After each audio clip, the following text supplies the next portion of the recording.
to start from Metzorah. We're going to go to Parashas Metzorah because, and also tomorrow, we're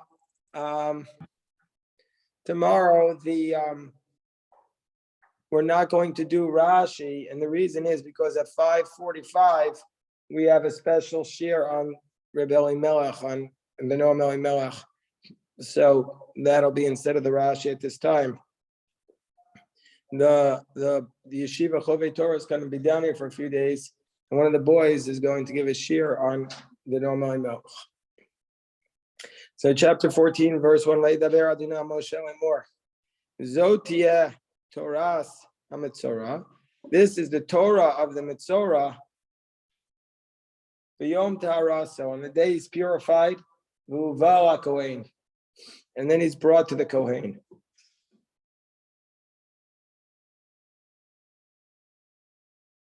Can I help you, Cal? Okay, fine. You want me to go there? I can't see. Here, let me just show you. Hold on 1 second. Seth, you want to show Cal Chumash? Yeah. Okay. Okay. Okay, so this is, and I was just saying, Seth, that tomorrow we're going to have, it's all, okay, fine. All right, fine. Anyway, it's a whole different schedule. So that's what I'm saying. I don't need to know because I'm not going to be here. All right, fine. Is Rabbi Yosef on the thing? Yeah, he's in there. Rabbi Yosef, I just wanted to let you know that I really appreciated your chiddush about the transmitting the, leprosy by the people you hang out with. It really was top notch. And I just wanted to thank you for that. Thank you. Well, and before you came in, I said he gave another chiddush yesterday where he focused on that if the whole body becomes full of leprosy, ironically, if a little bit is leprous, then you're tamei. But if the whole body becomes leprous, you're tahor. That was something that Yosef highlighted. We saw that in the pasuk yesterday, but actually, I saw today two different commentaries commenting on it. Rav Moshe Feinstein and Rav Volpe, and I'm sure many more do. And they made the point that Rabbi Yosef was focusing on. So they each made their own chiddush, but that was another value-added discussion. I actually gave your chiddush at another minyan. I Wow. said it was your chiddush. Wow. Your Torah is going all over the world. Amazing. So anyway, the pasuk says, "Zos tiyeh Torah Metzorah." This is the Torah of the Metzorah.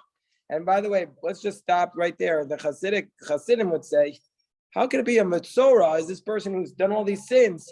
All of a sudden he's teaching Torah." B'yom Ta'araso, on the day that he's purified, V'uval HaKohen, and he's brought to the Kohen. Rashi says, this teaches us that we don't purify him at night. We only purify him during the day. And then the Kohen goes outside the camp. So the Kohen has to go out to him. The Ra Kohen, and the Kohen sees him. And behold, when the Kohen sees him, the affliction of the tzaras has been healed. Let's look at Rashi says,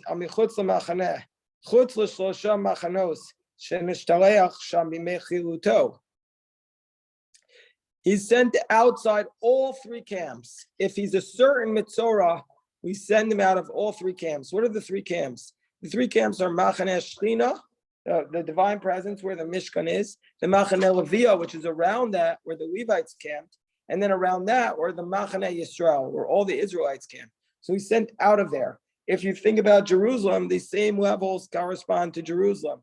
The holiest is the place of the temple. Then around the temple is the Temple Mount, which is the same status as the Levites' camp. And then Jerusalem is the camp of the Israelites. So the Metzorah is sent out of all of these camps because he has this spiritual disease called Saras. Oh, I just read that. And the Kohen commands two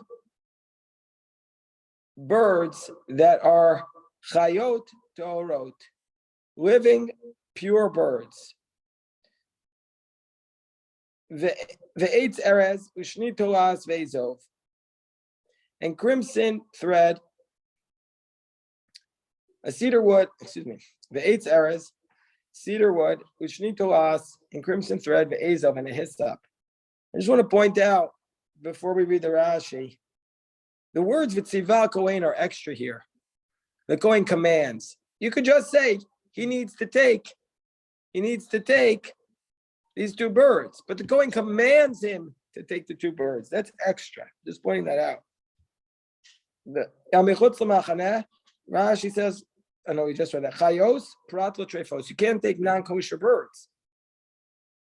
Now, these birds are actually not a sacrifice in the temple. It's taking place outside the temple. So you might have thought you could take non-kosher that if they are sick, but you can't. Toros, pratlo of tamei. It has to be a kosher bird. It doesn't tell us what type of bird it is. It doesn't tell us. It just tells us a bird. You ever notice that? Rashi says these afflictions come because of lashon hara.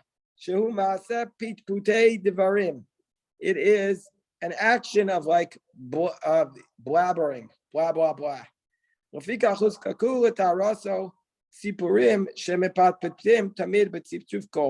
Therefore, they need to purify him. They need to take birds because the birds are always speaking.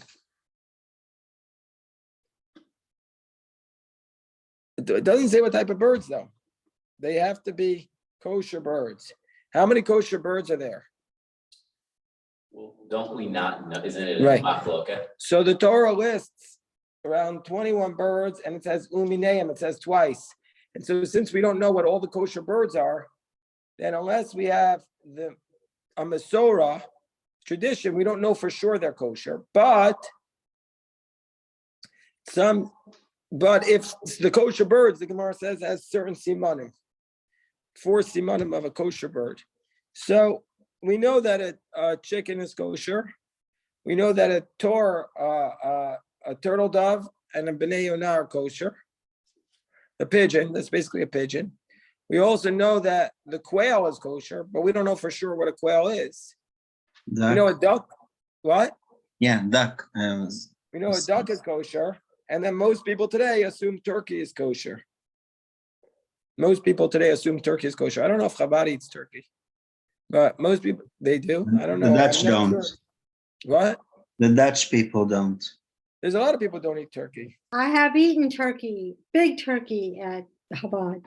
Some Chabad do, but I think that there are some who are strict not to eat it. What about the quill? The quail, No, the feather for writing the Torah. it comes from a The turkey. turkey feather's okay.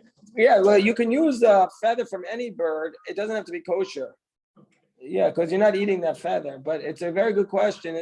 Let's say you take that feather, because you're talking about this meat that they're manufacturing. They say that maybe they can make it from a feather, like they take DNA from a feather. So I'm wondering about that. Okay, anyway, Torah. So okay, the 8th hours you take the crimson, the cedar wood. Why? Fisha and Nigayim. Because why do you get these afflictions? Rashi says they come because you are gasos aruach, you're arrogant. Ushni tolas ve'izov, crimson thread and hyssop. Mata kanaso v'yisrapeh. Why does he have to take the crimson thread and the hyssop? Because what does he have to do in order to be healed? Yashpil atzo migavato. He has to lower himself from his arrogance. Kitolat. A tolat is like a worm, ukeizov, and like the hyssop. So basically, the Rashi is telling us these things all have a purpose. The birds represent his speech. The crimson, the cedar wood represents his arrogance. And the way you're healed is by humbling yourself with the hyssop and the crimson thread, which reminds us of a worm. Eitz Erez. It's not dyed from a worm? What? It's not dyed from a worm that's red? Isn't that what they used in the Mishkan also? No. I never heard that. Okay. I don't know. I could be wrong. I never heard. But it would be kosher, right? Because it's only for the dye. It's not eating it. I didn't say that. We're going on a tangent. So ma eitz erez is makal shel erez, a cedar stick. Ushni tolas, and a crimson thread. Lashon shel tzemer, it's a tongue of wool. Savua zoris, dyed scarlet.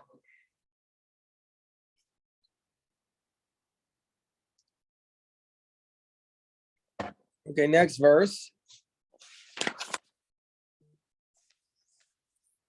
Vitziva Kohen, and then the Kohen shall command the shacharas atzipor achas al kucheres al mayim chayim, and then the Kohen commands again, and he slaughters one bird into a pottery jug, a jug of pottery, al mayim chayim, on mayim chayim. What's mayim chayim? Running water, spring water. What's Mayim Chaim Shel Kelly? Is that? No, so mayim chayim shel Kelly is by the red heifer, Right. right? So there, the water has to be placed into the utensil. So we were going to, in the Talmud actually in Sota a few days ago compared what do we learn from that? That the water has to be placed into the utensil first before the ashes. So, okay, here we're saying, we learned that from here, that's actually this Rashi. Mayim Chaim, no saying osam tchila b'kli, we first place the water in the utensil, k'dei she'adam tzipor nikar bahem, so that the blood of the bird, oh, now I remember, of course, that the blood of the bird is recognizable by them. V'kama hein revius. How much of the bird is it? How much blood does this bird have? It's a revius of blood. And now I remember what the Gemara said. The Gemara told us what kind of bird it is. The Gemara in Sota said, well, what if it's a big bird or a small bird? The Gemara says, no, every type of this bird has a quarter lug of blood. They know, the rabbis know. And so how much, what's the name of the bird? Ironically, this is bird, it's called, anybody remember? We did in the Sota like maybe 4 or 5 days ago. It's called a tzipor dror, the dror bird. Dror means freedom. But here it's the dror, the Gemara there says, shadar b'kol makom, that it can live anywhere. It lives where it wants. So that was the bird that they used to take. That's what the Gemara says. Okay. And now verse. The bird called drawer. Yeah. That means freedom, I can live wherever it wants. Yeah.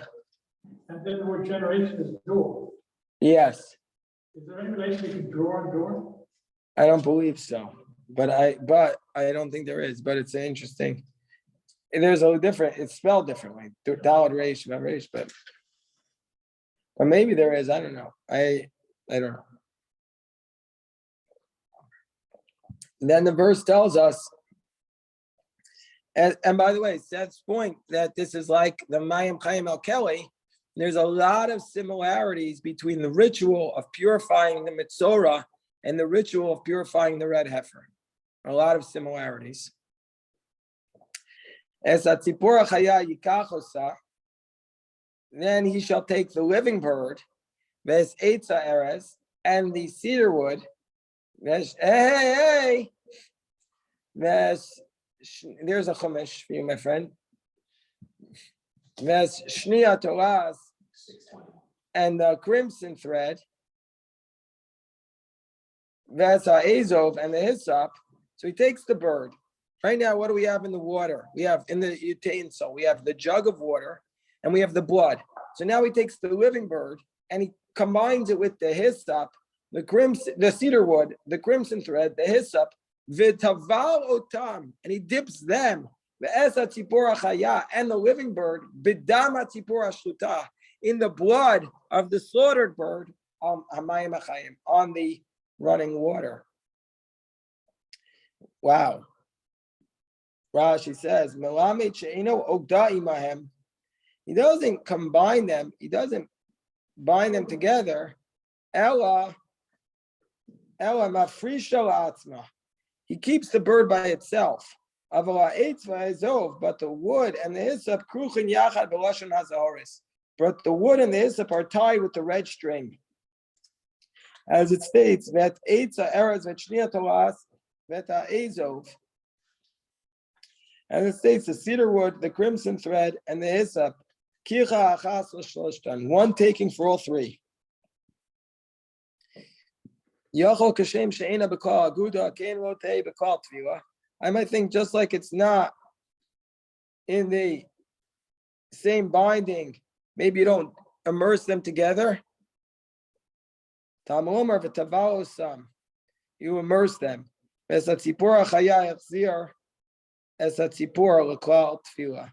the bird is included with the immersion. Wow. Okay. Very, very powerful ritual. And so then he sprinkles upon the one who's supposed to be purified from this leprosy. He sprinkles 7 times. V'tiaro, and he becomes purified. And then and he has to send away the living bird on the face of the field.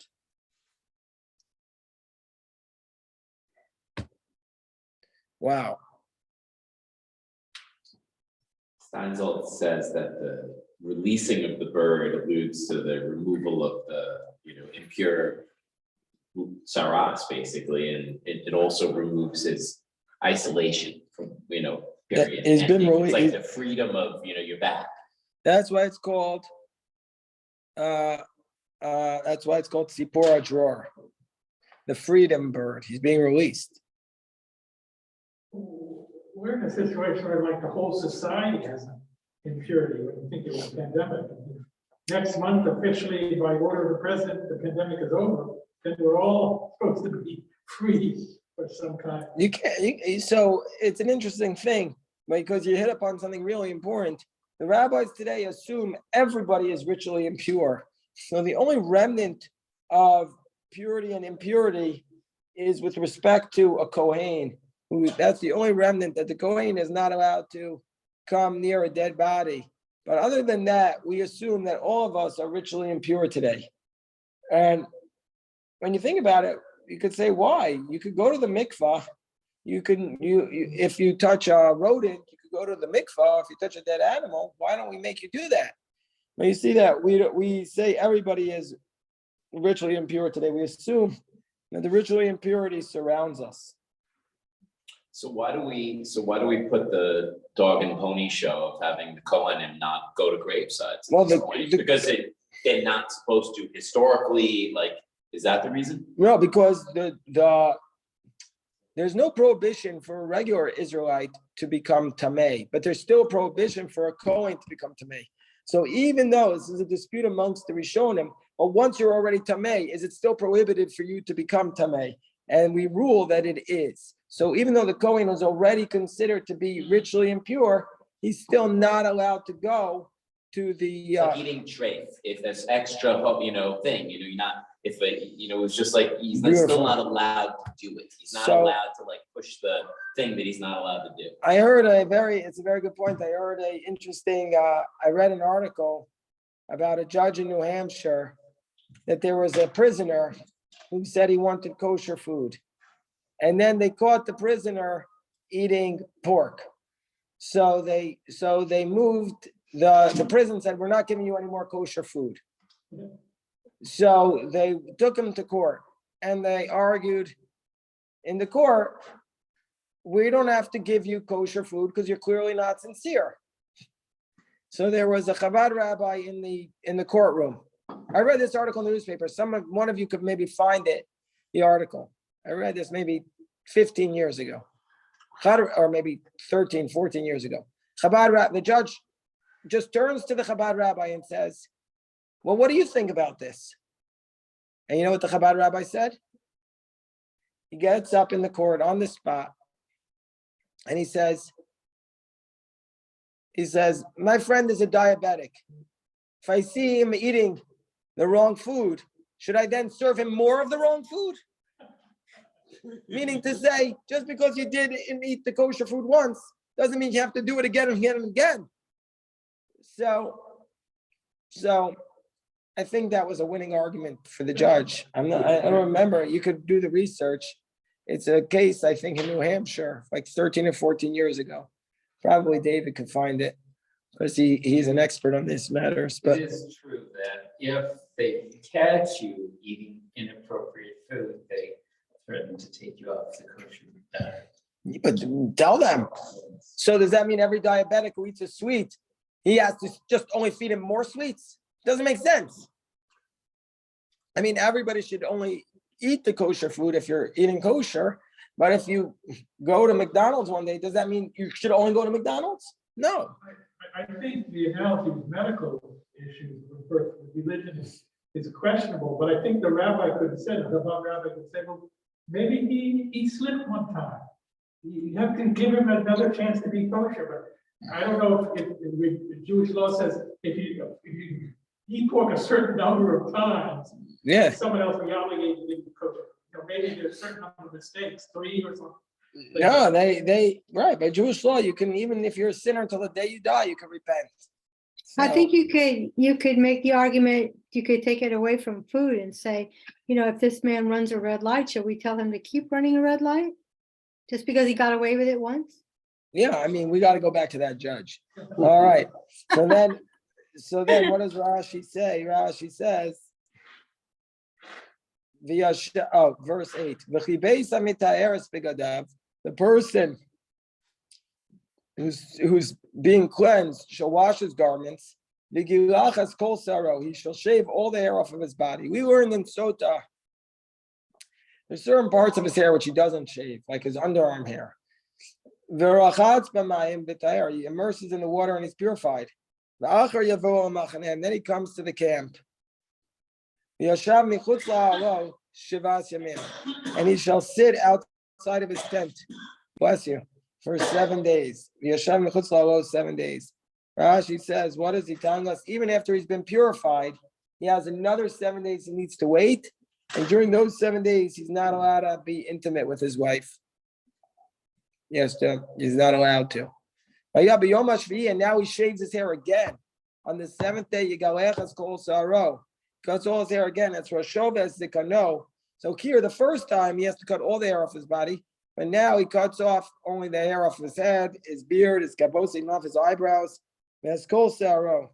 But here the Gemara said, right, this is what the Gemara in Sota said. Klau pratu klau avi as kol makom kanus seir venira. He only cuts off the parts of the hair which are gathered together and visible.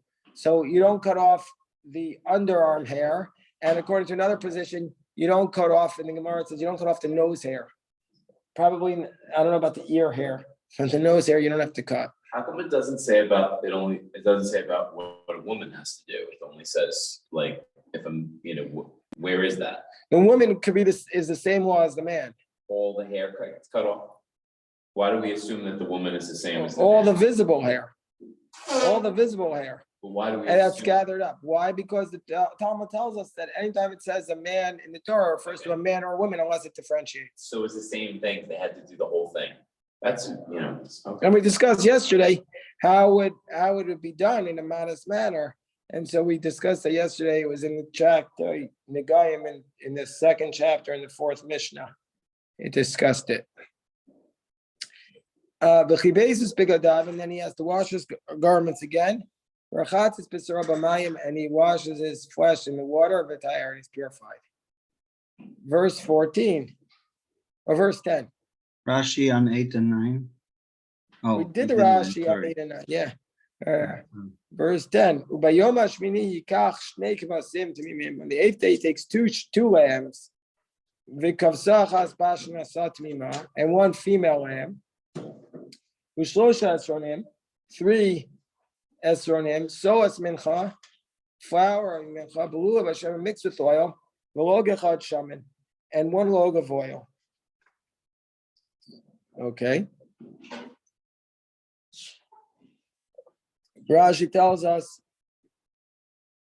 the kibsa achas for achatas, ushlosha esronim, 3 esronim for nesachim, for these libations, shlosha kvasim alalo. These